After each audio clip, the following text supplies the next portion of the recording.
Determine whether you have a wide or narrow push-button wiper arm by measuring it with a penny. A penny will fit snugly into the end of the wide 22mm wiper arm. It will not fit into the end of the narrow 19mm arm. Before installation, remove the plastic protector from the blade rubber.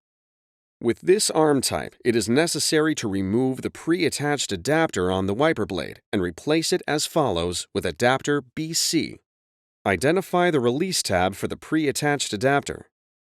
Press the tab down with your thumb while pushing the pre-attached adapter back toward the release tab. The adapter will disengage from the blade. Discard it. Locate adapter BC. Lower adapter BC into the cavity in the top of the blade. Slide adapter BC in the opposite direction of the release tab until it clicks in place. Adapter BC must lock onto the blade before proceeding to the next step.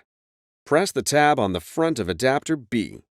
Lift shim C off of adapter B and discard it. Push the tabs at the back end of the adapter together. Pull the blade into the underside of the arm. The button on the top of the adapter must lock into the hole in the top of the arm. Before use, be sure the wiper blade is locked onto the wiper arm.